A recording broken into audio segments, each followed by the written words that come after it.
أعوذ بالله من الشيطان الرجيم بسم الله الرحمن الرحيم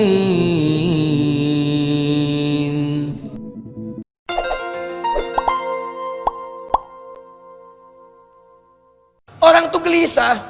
Ada yang di pekerjaan, Anda ada persaingan, tiba-tiba ada yang ingin menyingkirkan Anda, dagangan Anda dijahili, Anda bahkan kemudian mau ada ancaman, ada macam-macam, ada yang dengan kedudukan, ada yang cuma di jabatan, ada bahkan yang di kampus, ada macam-macam. Sampai saking singkatnya, puncaknya secara singkat Anda berada di situasi sempit, gelisah luar biasa. Makanan ada tapi nggak bisa makan. Kadang di rumah tangga, ikan aneh, hidup berdampingan tapi saling bertolak belakang. Tinggal di rumah yang sama, tidur di kamar yang sama, tapi tidak saling sapa. Ya kadang-kadang mau makan gak enak, terasa sempit hatinya, keadaannya gak nyaman. Maka ini bocoran rahasianya. Ketika pemuda itu menemukan tempat yang demikian dengan segala suasananya, apa yang pertama kali diminta oleh mereka? Tuh lihat. Nih saya mau katakan, mereka gak minta teman-teman sekalian makanan. Rabbana atina min ladunka ta'aman. Ya Allah, mohon ya Allah, Engkau kan mencintai kami, kami beriman, berlari dari kezaliman untuk mendekat kepadamu ya Allah. Ini gua pasti nggak ada makanannya. Ya Allah, anugerahkan kami makanan. Tidak. Rabbana atina min ladunka nuran. Ya Allah, kami nggak ada cahaya nanti di gua. Mohon ya Allah, berikan kami cahaya. Tidak. Rabbana atina min ladunka kasuran. Ya, ya Allah. Ya kalau bahasa orang Indonesia misalnya kan. Ya Allah, kami nanti di sana gua tempatnya sangat keras ya Allah, maka mohon minimal adakan kasur di situ. Rabbana atina min ladunka kasuran, ya kan? Bisa. Minta. Tidak. Ternyata yang diminta bukan kenyamanan tidur, bukan makanan, bukan cahaya. Mereka meminta dengan satu kalimat yang kalau itu diucapkan semua diberikan. Mereka meminta dengan satu kalimat yang ketika itu diucapkan semua diberikan. Tidur alasnya keras, tapi dibikin tidur nyaman sampai nggak sadar 300 tahun kurang lebih tidur. Antum alas nyaman, 3 menit sekali bangun. Kenapa Pak? Mimpi ketemu siapa? Sate 200 tusuk. Bang. Masalah lagi. Ini alasnya luar biasa keras. Alas keras, cahaya itu terbatas, makanan hampir nggak ada, tapi dibikin tidur nyaman, saking nyamannya 309 tahun. Wah, mau kayak gitu tidur 309 tahun? Tapi enak itu begini, enaknya begitu bangun nggak kerasa tidur itu udah lama, kayaknya baru tadi gitu. Ya, kan biasanya kayak gitu tuh kalau subuh mau bangun kan? Ya, subuh mau bangun duduk sebentar kan begini, nggak kerasa. Ya, baru duduknya jam 3, begitu begini lagi udah jam 5. Ya. Ada yang sangat nikmat, deep sleep namanya, tidur yang dalam, deep sleep. Cuman 5 menit tapi rasanya panjang gitu, Masya Allah. Itu luar biasa. Ada yang kebalik, panjang rasanya sebentar rasanya panjang, nikmat, berisi tidurnya. Yang mau saya katakan, bukan persoalan tidur dan lain sebagainya, kenyamanan Allah berikan. Ketika diminta satu, semua diberikan. Apa doanya? Lihat kalimatnya. Rabbana atina billadunka rahmatan wa hayyi lana min amrina rasyada. Tuh, ketika Anda dihadapkan pada sebuah kesulitan tingkat tinggi yang solusinya kata orang ini mustahil, gimana masuk gua ke toiletnya gimana? 309 tahun. Anda bayangkan, Anda aja di sini kadang-kadang 2 jam nggak betah. Ya, nggak betah bukan karena taklim, kadang-kadang ke toilet tahan. Kalau ke toilet gak dapat tempat lagi gitu kan. Saya tahu saya paham ya. Ini 309 tahun semua diberikan kenyamanan oleh Allah. Kalau Anda mendapati situasi serupa yang kata orang itu sulit luar biasa, maka jalannya satu. Dibandingkan minta dunia, lebih baik minta rahmat kepada Allah. Mintakan rahmat. Begitu rahmat diturunkan, semua kesulitan hilang. Enak gitu, nyaman. Nah doanya, catat doanya itu doanya. Di saat Anda dihadapkan pada kesulitan tingkat tinggi, entah itu persoalan di rumah tangga, entah itu di kantor, entah itu mungkin saat ada penyakit divonis yang luar biasa, entah itu ada persaingan dalam kehidupan bisnis, jabatan dan sebagainya, doanya khusus nih, catat yang tadi. Ya, karena hukum dari asbabun nuzul dalam ilmu tafsir, kaidahnya mengatakan begini, Al-ibratu bi umumil lafzi la bi khususis sababi. Ibrah itu, pelajaran itu, hikmah itu, hukum itu jangan dilihat kepada sebab khususnya, tapi dilihat pada keumuman lafadznya. Allah memberikan gambaran lewat ayat ini dengan sifat yang umum. Kejadian yang menimpa beberapa pemuda tadi, tapi hikmahnya diberikan pada orang-orang di masa yang akan datang. Kalau Anda punya kejadian yang sifatnya serupa, walaupun tempatnya beda, dia di gua, Anda di kantor, mereka di gua, Anda di rumah tangga, mereka di gua, Anda di perusahaan, tapi sifatnya serupa, sulit, sakit, ada tantangan, terancam, maka doanya sama. Apa itu doanya? Rabbana atina min ladunka rahmatan wa hayyi lana min amrina. Begitu cara ngajinya tiap malam Jumat, bukan cuma dibaca. Dibaca itu dapat pahalanya, dapat kita. Tapi kita harus mendapatkan hikmahnya. Kenapa tiap Jumat kita disunnahkan membaca surat Al-Kahf? Karena di situ ada kemudahan-kemudahan yang kalau Anda pelajari setiap Jumat selesai urusan Anda. Ya Allah tunggu tuh, ada yang setiap saat, ada setiap waktu, ada yang sepekan sekali. Makanya nanti saat Jumatan pun itu ketika suami datang Jumatan, Bu, Ibu persiapkan pakaiannya, parfum terbaiknya, ya kemuliaannya, dan ingatkan sebelum berangkat, Pak, sayang, titip doa ya untuk keluarga kita, titip doa ya untuk kelancaran anak kita, titip doa ya insya Allah Papa juga lancar bekerja, dan titip doa ya untuk cinta kita sampai ke surga. Catat. Cina. Ini pasti belum nikah. Insya Allah saya doakan ya, ya bisa menikah minimal 2 hari sebelum kiamat.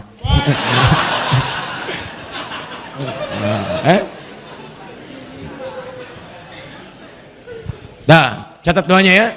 Jadi hafalkan doanya, tapi cara mintanya bukan cuma di lisan. Kalau di lisan juga semua orang bisa. Bahkan semua orang baca. Dan kebanyakan orang sekarang ketika berdoa tidak dengan rumusnya. Kan saya katakan di pertemuan lalu. Lihat rumus berdoa ini, lihat rumusnya, lihat sifatnya. Buka Quran surah 7 ayat 205. Ini caranya. Cara memintanya. Quran surah ke-7 ayat 205. Wadhkur rabbaka fi nafsika tadarru'a wa khifata wa dunal jahli minal qaul. Wa dunal jahri minal qaul. Lihat baik-baik. Wadhkur rabbaka. Ayat ini berbicara tentang doa. Dan mohonlah kepada Rabbmu. Doa, minta. Nah, kalimat doanya dengan zikir. Sedangkan zikir itu adalah segala yang mengingatkan kepada Allah. Salat disebut zikir karena saat salat kita diminta ingat Allah, bukan ingat WhatsApp, bukan ingat kunci mobil, bukan ingat makanan, bukan ingat snack, bukan ingat macam-macam. Begitu salat yang diingat Allah. Makanya di Abu Daud nomor hadis 857 Anda katakan Allahu Akbar. Sekarang ini cuman Allah yang agung, yang lain nggak ada. Buang urusan dunia ke belakang. Di begitu Anda takbir, buang urusan dunia ke belakang. Yang diadakan cuma Anda khusyuk mengingat Allah. Allahu Akbar. Semua hanya Allah yang Akbar. Maaf, yang lain tidak.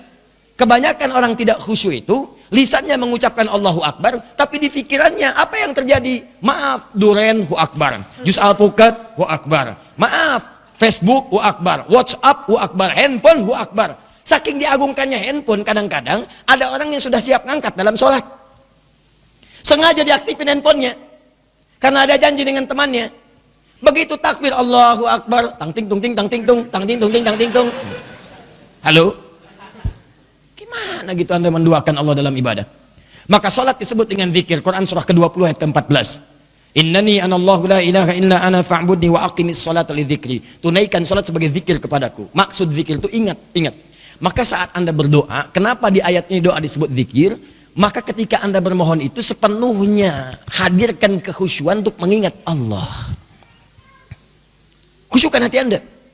Dia bukan cuma di lisan. Hati Anda tuh fokuskan, hati Anda, pikiran Anda, mohon, sambungkan. Bikin Anda sebuah jaringan yang mantap, sinyalnya langsung terhubung kepada Allah. Frekuensinya samakan. Maksudnya apa? Hadirkan kehusyuan. Wadhkur rabbaka fi nafsika. Makanya bahasanya nafas. Yo, jiwamu itu hadirkan, fi nafsika, hadirkan dalam jiwamu. Jangan cuma lisannya yang bicara, tapi hatinya kemana-mana. Maka hadirkan dalam jiwa Anda kehusyuan untuk memohon kepada Allah. Minta sepenuh hati. Tadarru'an wa khifatan wa dunal jahri. Mohon dengan khusyuk, dengan tawadhu, Dan barangkali Anda mohonkan dengan penuh harapan, takut kalau itu tidak terijabah oleh Allah Subhanahu wa taala. Maka mereka memohon dengan khusyuk kepada Allah. Rabbana atina bil ladunka rahmah. Ya Allah, sekarang ini tidak ada yang bisa menolong kami. Semua mengatakan kami nggak bisa bersembunyi. Ya Allah, kami paham, kami sangat yakin ya Allah. Ketika semua tidak bisa mengatasi, hanya Engkau yang mampu kemudian menjawabnya. Makanya kalimatnya mil ladunka, dari sisimu saja, bukan yang lain.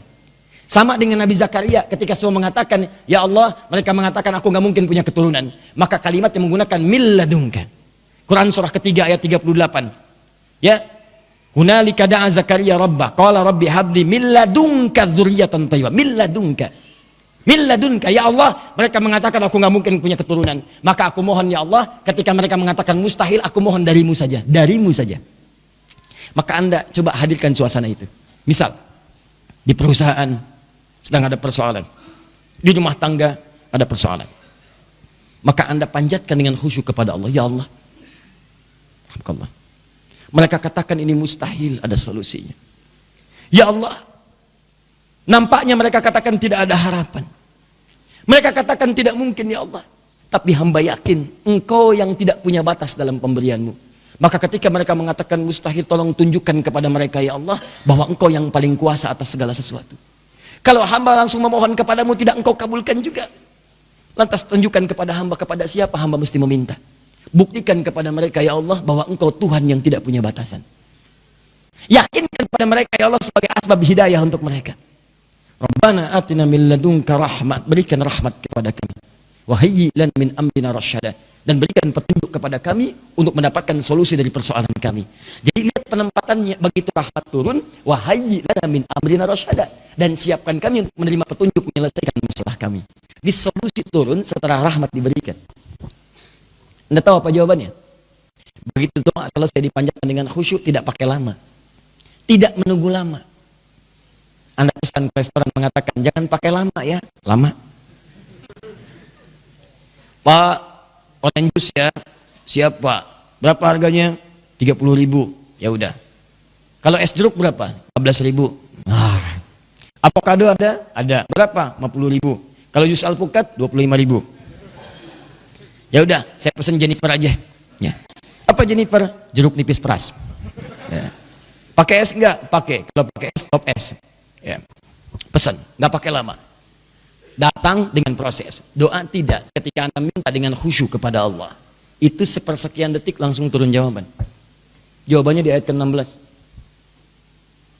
Wa idh i'tazaltumuhum wa ma ya'buduna illallah fa'wu ilal kahfi. Enggak cukup sampai di situ.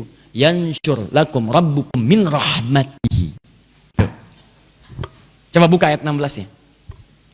Wa idh i'tazaltumuhum wa ma ya'buduna illallah.